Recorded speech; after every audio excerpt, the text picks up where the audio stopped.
I don't mean to like take over in terms of thoughts in our shower, but definitely like just relationships in general. Like they're so fucking hard. They're just hard. Like, Uh, you, you're preaching to the choir, right? I I go through these, and I get it. So it's interesting. I think a lot about you and me talking about relationships, and sometimes I feel not guilty. That's not the right word. I'll figure out the right word, but like so out of the loop because I haven't even tried to have a relationship in the last 5 years. I'm just like, don't even get away from yeah, me. because they're fucking hard. Like even when they're easy, they're hard, right? Yeah. And yeah, but it's even true, even thinking about just some friendships are Yeah. difficult, right? If there's an imbalance of some sort and really being able to communicate and having the right words and being able, it's just fucking hard. Like it's just like, I don't I've know. It's I've just even hard. taken to saying something I never, ever, ever thought I would say, and that is people suck. Like, and I mean, I believe it. Yeah, people suck, and I am people, and I suck, right? Like, I do things that are not right. I do things that are less than stellar. It's just we're human, and we make human mistakes. But I feel that some people suck way more than others. It's so true. And in those moments, you have to be like, am I the one sucking more in this situation? Or is it that the other person is sucking? And then you try to put it in like worse or not worse, or you're both just sucking, or you're both. But yeah, I think you nailed it. Like it's just the human experience, right? It's just being human, and we all fuck up. We all make mistakes. And acknowledging when you make a mistake and sitting in that and feeling it. And sometimes it just, and sometimes the difficult part is recognizing your own mistake, right? Yeah. And having to be like, I was just a dick, Yeah. like, and apologizing and acknowledging that maybe you said or did something that hurt someone else, and it may have been unintentional, but it doesn't take away from the fact that you did Yeah. it. And so interesting, because we'll get to our topics in a second, and I'll be a slave driver about it. But I got busted at work the other day. I got called into the CEO's office with HR. Yes, because I offended someone. Now, in the you end, did? what? I just can't believe you did. Well, I didn't do it on purpose, which is why I wasn't upset, right? Like I wasn't like, how dare you say I was like apologetic. I owned what I said. And instead of saying, well, fuck you, that's who I am, I said, I'll do better.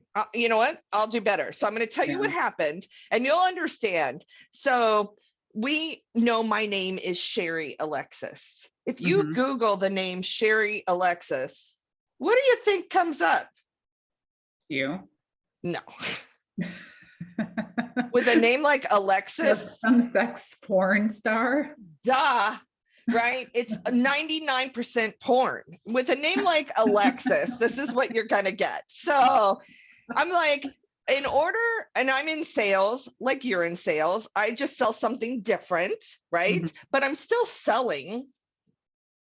So I always say to people, it's Sherry Alexis, not Sherry Alexis. That's my porn name. My real name is Sherry Alexis. It gets people to remember my name, which in the sales game is kind of important. Well, so I said it at work in front of someone, and I won't say who. And they called me in and they said, well, you said this in the lobby. And one of the people in the lobby was in the sex trade industry and they took offense. And I said, that was never my intention. And you know what?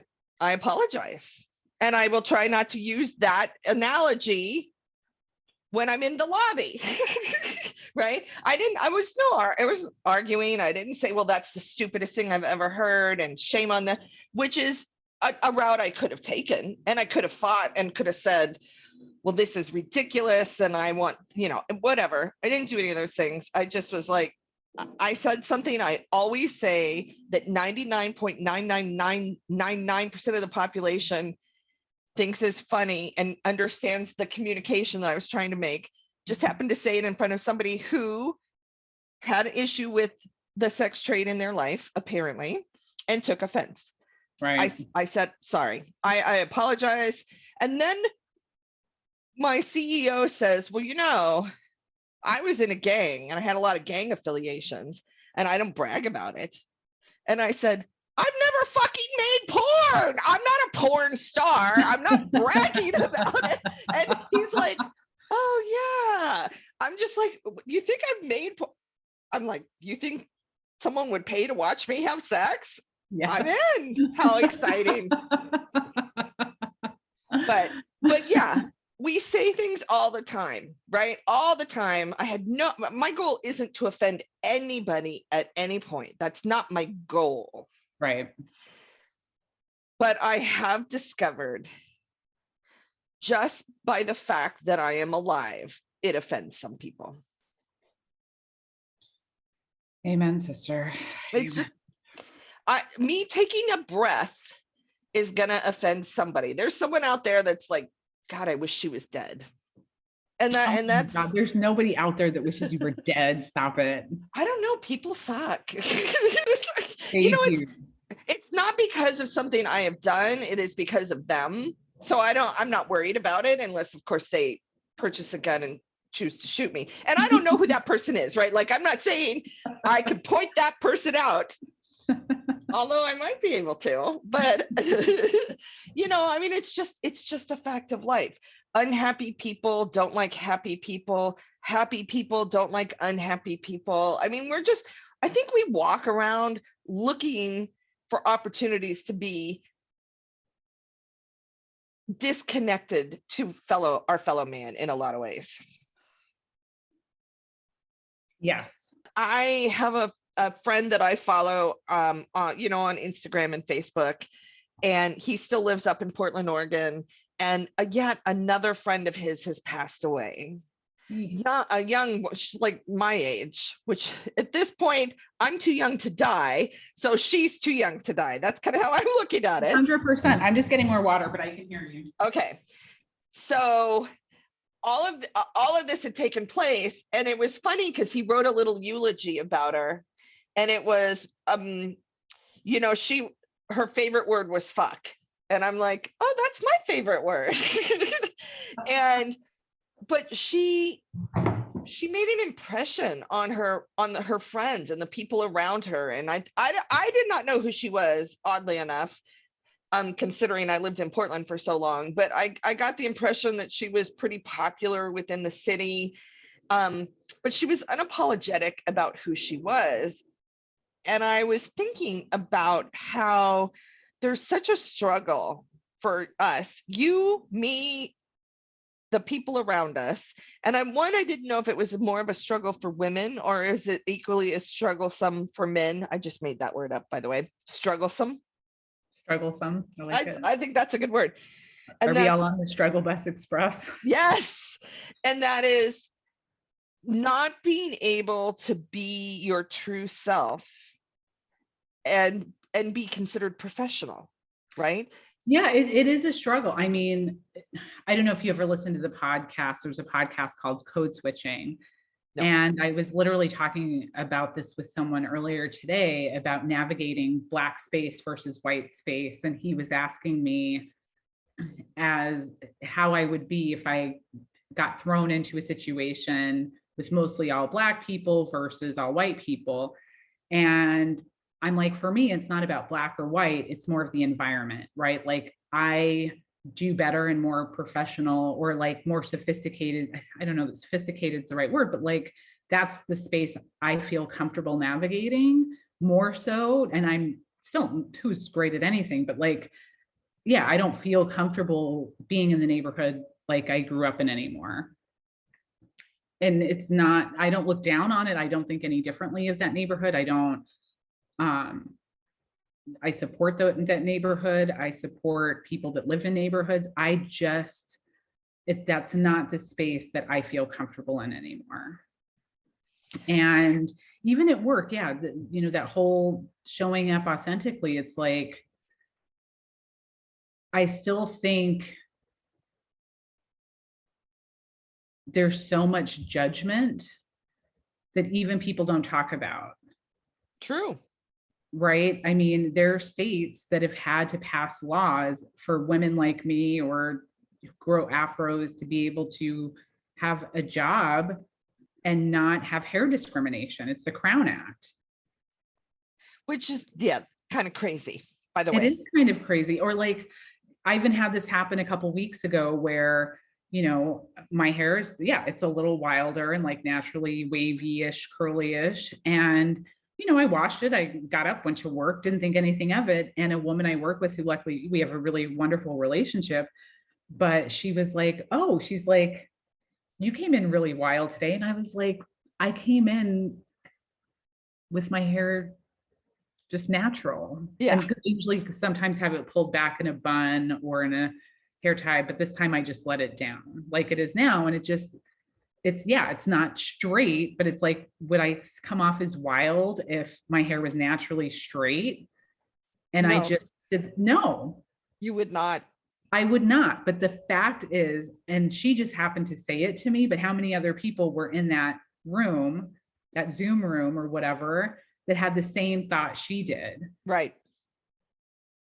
And that's where it gets really tricky. Like, sure, Interesting. people will tell you to be your authentic self, and then you show up as your authentic self. And they may not say it to you, but they're definitely fucking thinking it. Yeah. But can they And then, oh, go ahead. no, and I'm so sorry. I just want to say this one other thing. I do think too that there's a, it's almost like a separation of church and state, right? Like, and maybe this is something personally I need to work on, but yeah, like the person who, I mean, I am still myself at work, just like I am with the people that I love and my friends. I'm still me, but there are certain things I may not talk about or disclose in a work setting, right? Versus when I'm with you all, like, Right. I mean, I cuss like a sailor almost, but if I'm in a meeting room with clients, I'm absolutely not going to. I feel like so much of it is circumstantial in your setting. Right. And or, so I will say sometimes, another airplane. Can you hear the plane? I heard that, yeah. Gosh golly, gee willikers. Sometimes I will say things that I probably shouldn't say. Like I might cuss in a meeting. I might. And I might say my other name's a porn star name, right? I mean, these are just things that I say that are, they're not, I'm not trying to hurt someone with my words, and I'm not saying them about other people, like, oh, you Right. have a porn star name. I try not to make that comment. I will only make those comments about myself. But one of the things I was thinking of was you were saying, you know, you're a little apprehensive, and I don't blame you, so don't misunderstand what I'm saying. I'm hearing you. Yeah, you were a little apprehensive about your work colleagues finding out about this show, because you might say something that you don't necessarily want to talk about at work, which I get. I totally understand that. I can't complain about that. I'm not upset about that. I totally get that. And then I think, God damn it, why do we have to be like that? Like, why does it have to be a thing? So, Yeah. you know, I work at an extremely religious organization. Like, and I'm not an extremely religious, well, believe it or not, I'm not an extremely religious person, although I do come off that way sometimes. I get it. Yeah. Except that I cuss, I drink, and I fuck strangers. So those three things immediately eliminate me from the Good Christian Girl Institute, for sure. But I believe in taking care of my fellow man. I would rather pay for your health care than a lot of other things. I believe in compassion. I mean, the principles are there. I just don't want to have to follow all the crazy rules. And I don't want to have to get up early Sunday morning to go to church. Unless there's the Steelers If the game. That's Steelers your are playing, it's my church. And that's the way it is. So, but like, so I have actually told people at work that I do this shower talks. You're telling me, yeah. And please don't listen to it. Yeah. Don't listen. You're not going to like it. And Yeah. I can tell them that up front. Now, if they choose to listen, that's on them. And if they choose to judge me for it, that's on them too. But Yeah. I do think it's interesting that even I caveat the whole thing, right? Even I'm saying, you're not going to like it. Don't listen to it. Don't listen to it. You won't like it. And you actually don't know. I do know. I just I thought said, you I shared that you drink, shared- I cuss, and I fuck strangers. Of course they will hate that sentence.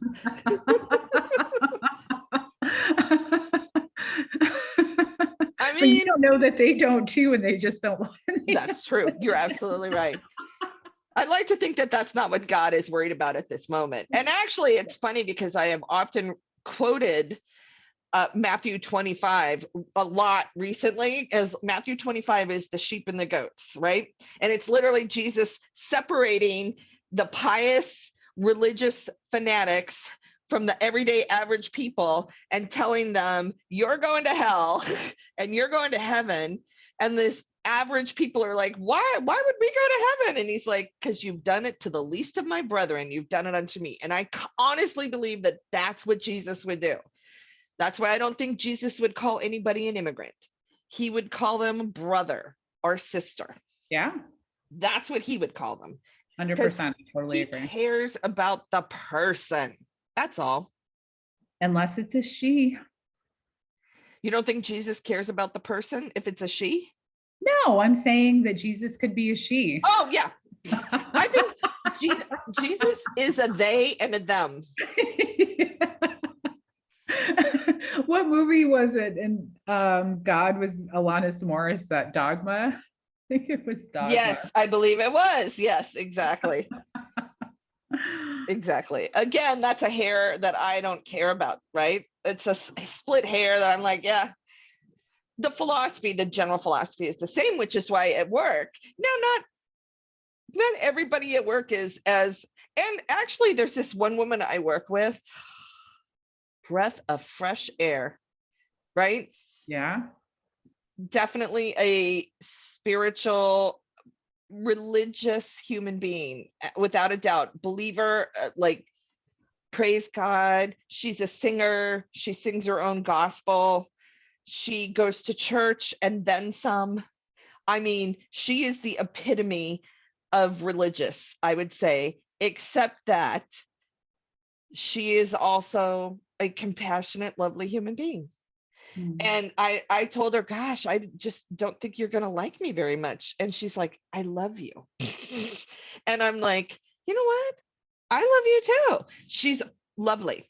She's lovely because she is a very, like, she doesn't do the things that I do, right? She's never gonna, nor am I ever going to do the things that she does. But we peacefully coexist with each other because we're both just trying to work towards making the world a better place for everyone. And she's like, yes, us religious people get caught up in all of these crazy rules that we got to follow.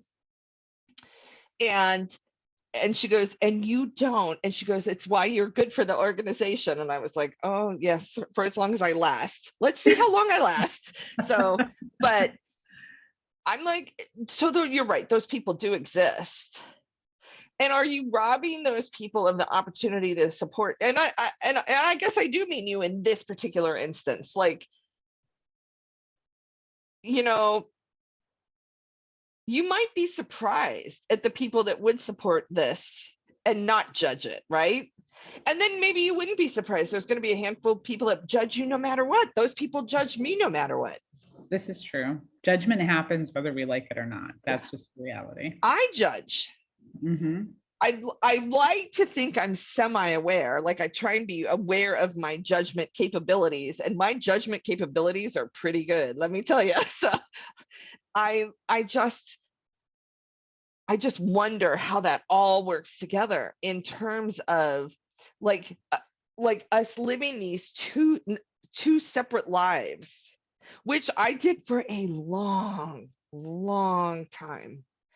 I lived well, and it nearly killed me, in all fairness, drove me to nearly take my own life, or at least try to take my own life. And because I Was was this, living was this this, when you were married? yes, this is this fake world that I was living in, that I felt I had to put on this front because we were required. And I don't know who required me, in all fairness. I'm not saying it was the church. I don't, it wasn't like, I mean, looking back on it now, I would say, yes, it was the church and society that forces us into this, you got married, so you got to pretend that it's great, and you got to pretend you're doing what you're supposed to, all of this stuff. How much better off would we have been? How much better off would I have been if I didn't have to pretend? But then I say, would I be the person I am today? I don't know. You probably wouldn't be. I mean, that's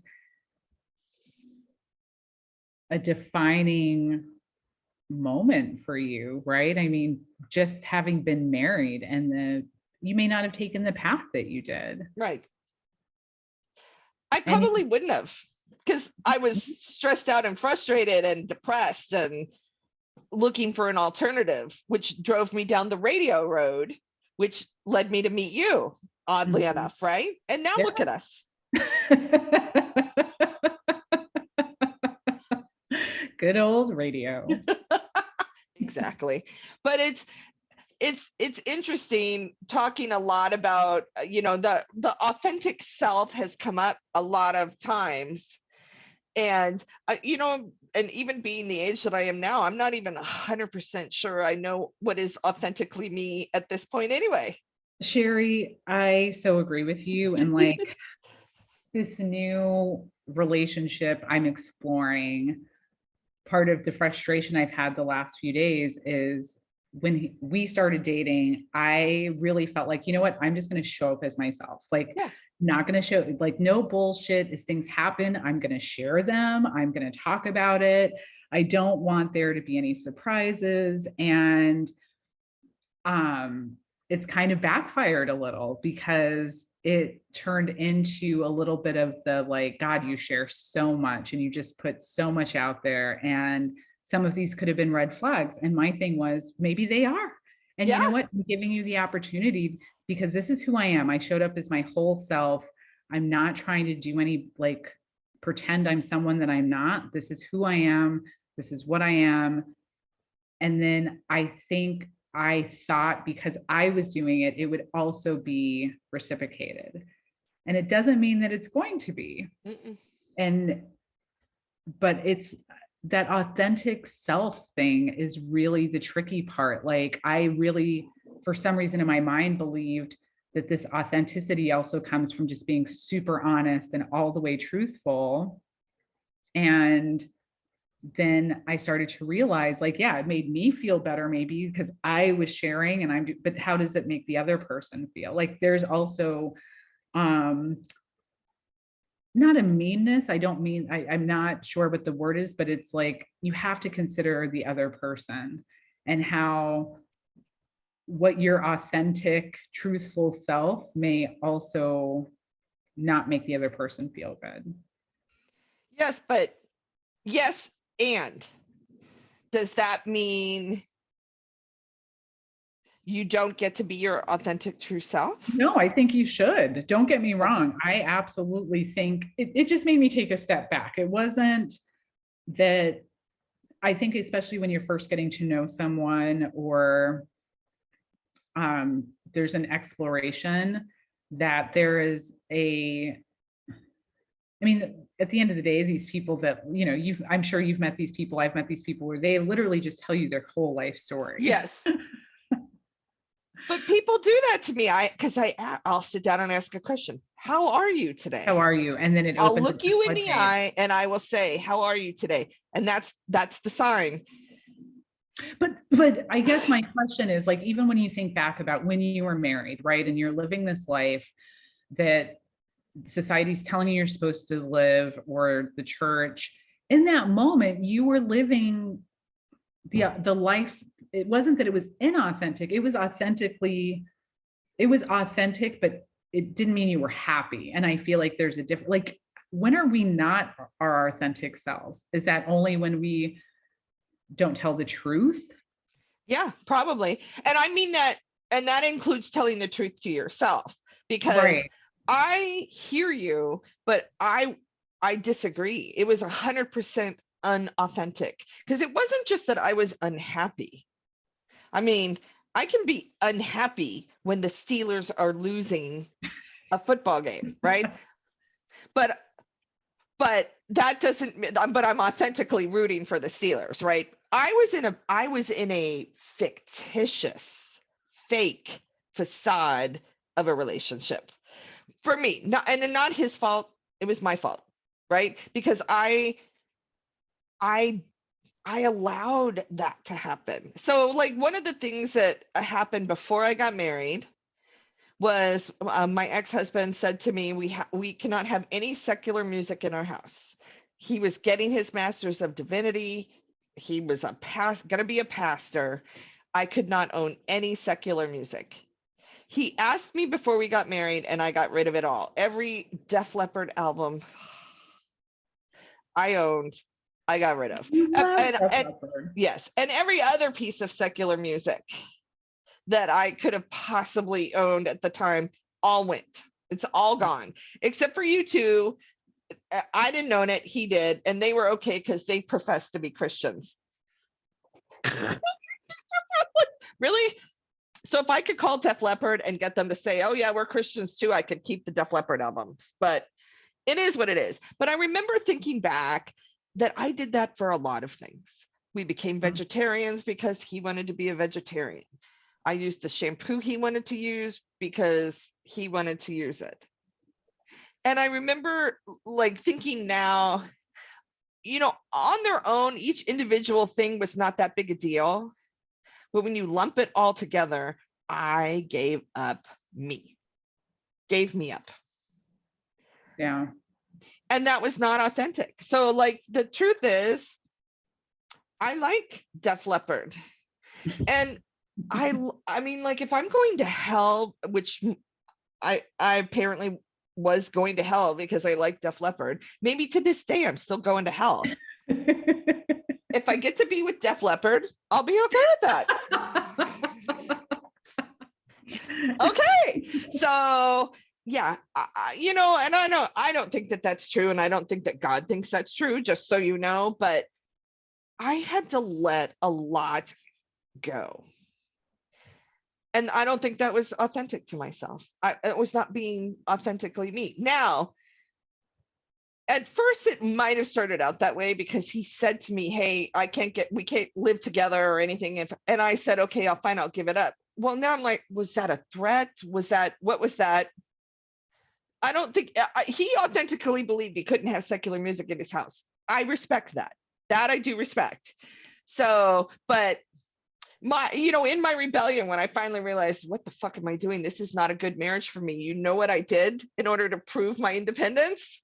I went out and bought the Nixon CD, right? I went out and bought secular music and brought it into my house while I was still married. And you know what? That was the authentic me, because I loved the Nixons at the time. It rocked my world, and I went out and bought it. And then Def Leppard came out with a new album. And not only did I buy Def Leppard's new album, but I bought all of their old albums back because I'm like, why am I doing this? So I think, wouldn't it have been better for me? Now, mind you, I was 23 years old, so I was an idiot. But wouldn't it have been better for me to say, then maybe we shouldn't get married? Right. Because you know Right. what? I like secular music. I mean, I don't only, I like Christian music. I like country music. sometimes.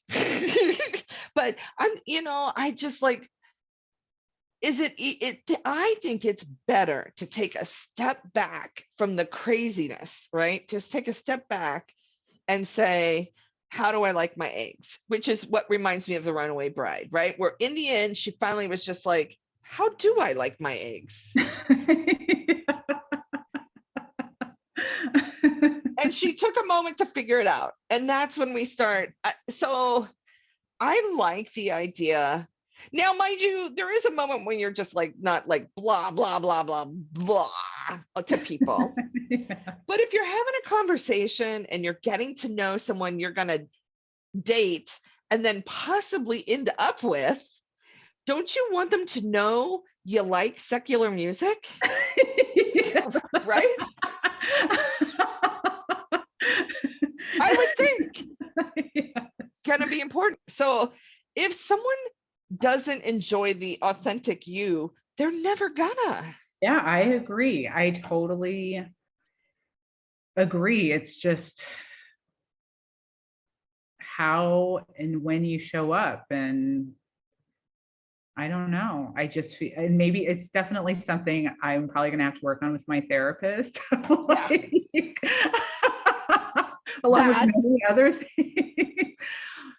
But, I think you and I've talked about it before, is that like vulnerability backlash. It's like you put it out there and then there's maybe this expectation of maybe non-judgment or feeling like anticipating, and then there is, and not necessarily in the way that you want there to be. And it's not right or wrong, but I feel like then that the repercussion is, well, I'm just not going to share anymore. And that's not good either, Mm-mm. right? Like, it's definitely not good.